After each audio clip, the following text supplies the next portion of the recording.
y 100 días sin Loan, muchachos. ¿Quién lo hubiera dicho allá cuando en aquel primer fin de semana varios de nosotros tuvimos que laburar en distintos roles?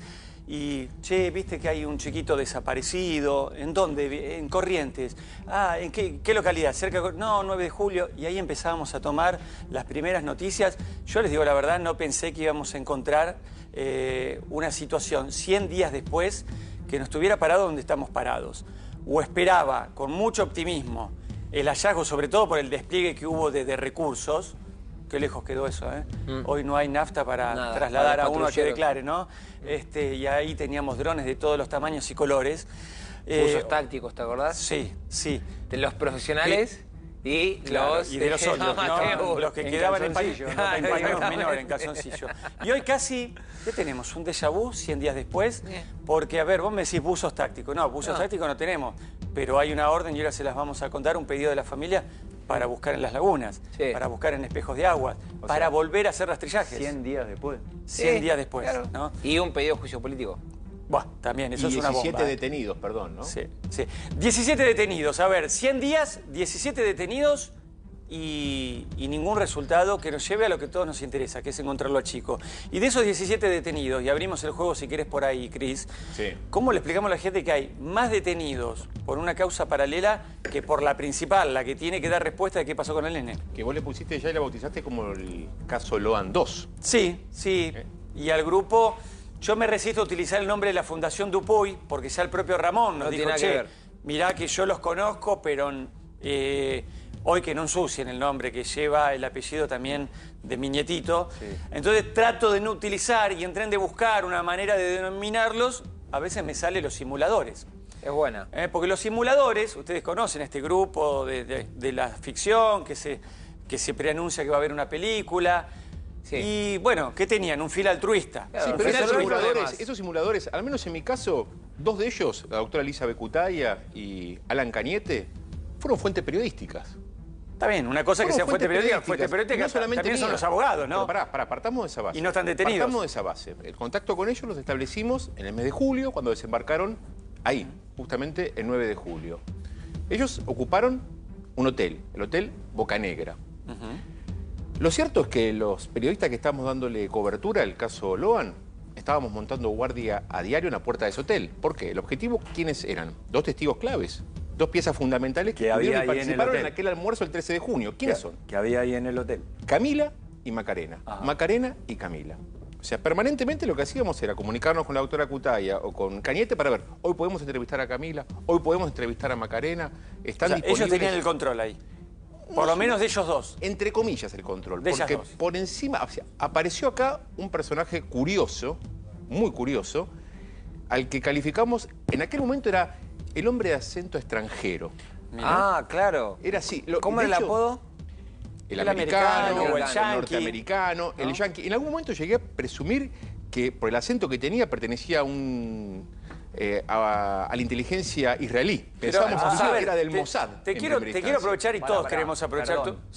Perdón, ¿no? Por el acento que tenía. A ver, ahí. ¿podés describirnos cómo era ese acento? Porque es más argentino que el dulce de leche, chicos. Claro. Mira, lo cierto es que cuando desembarcamos ahí en el hotel, como ya sí me Julio. Bueno, no, a ver, perdón, quiero decir, es informativo, no, porque por ahí alguien vive en Wilde, nos está viendo, y creen que es una ironía. Le voy a decir cómo hablaba él, porque lo teníamos delante nuestro, las situaciones, ¿no? A ver.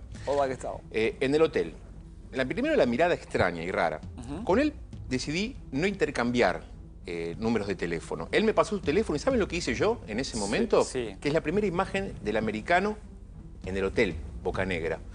Puse el celular mío para fotografiar el de él y fotografiar su teléfono, ni siquiera para tomar nota. ¿No?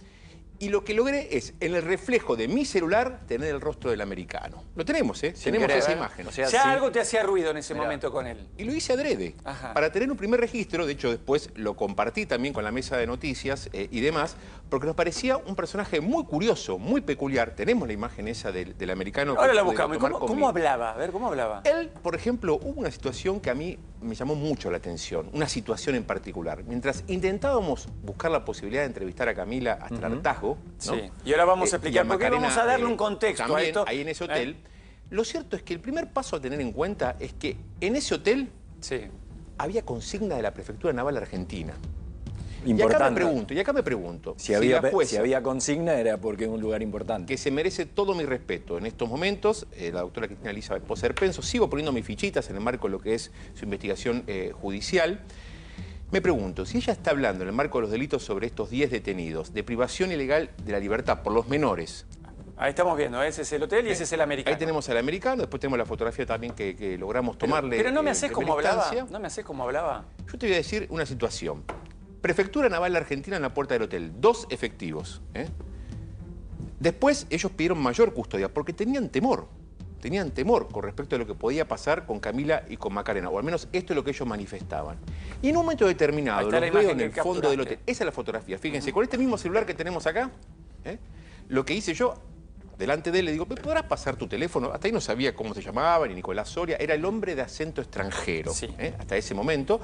Y ahí lo que logré fue, con la misma pantalla, fíjense el reflejo, tener la primera imagen del americano. Esta es la primera imagen del americano, norteamericano, como lo querramos llamar, en el Hotel Bocanegra, tomada por un periodista. Déjame algo, porque por ahí nosotros estamos muy sobrecargados de información, Mesa de 4 intenta replicar lo que es nuestro laburo habitual, cotidiano. Acá tenemos gente que labura en redacción, gente que labura en conducción, que hace panelismo, no sé cómo llamarlo, en todos lados. Y bueno, y nuestros cronistas, nuestros mejores cronistas de calle. Entonces, lo que tratamos de replicar un poco es como nuestro trabajo de manera cotidiana y que ustedes sean testigos de eso y partícipes de eso.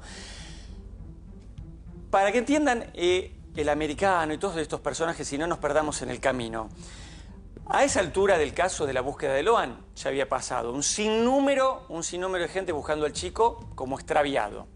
Ya había pasado la etapa de Loan perdido con botellitas de agua como estas y caramelitos para ver si el nene se tentaba y aparecía.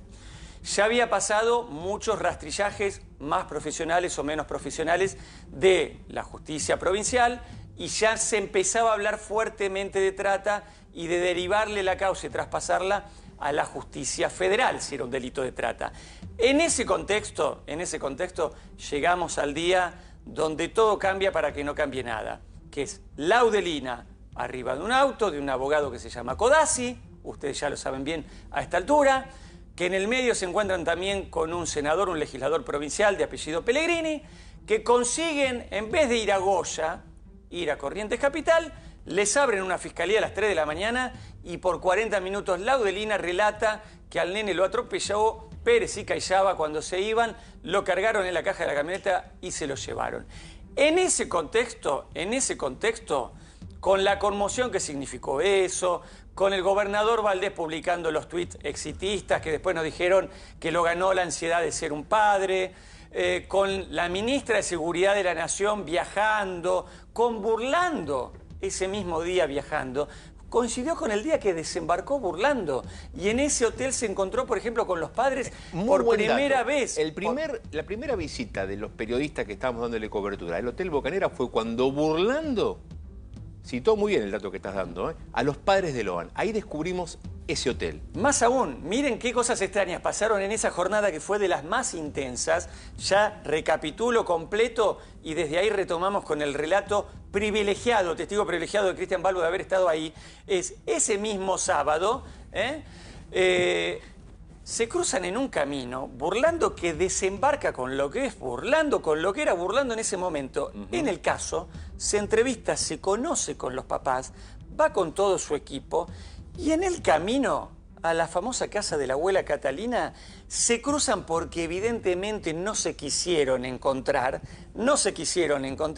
se cruza Burlando yendo con los padres y la ministra de Seguridad de la Nación saliendo casi ya decepcionada, porque esperaba que ese día hubiera un hallazgo que no hubo. Sí, hubiera buenas noticias, en realidad, que no... En algún punto buenas, sí, pero en algún punto tal vez no tan buenas. Bobby, como dicen los padres de Noticias. Loan, ¿pecamos de ingenuos los periodistas? Nos utilizaron. La jueza habla de una lógica de encubrimiento, ¿no? En ese hotel, con estos personajes que quedaron detenidos, con el americano, con los pseudoabogados, con los pseudopsicólogos y demás. Nos utilizaron. A ver, el americano dijo en un momento, se lo dijo a nuestra colega Paula Bernini, que ella sí accedió al teléfono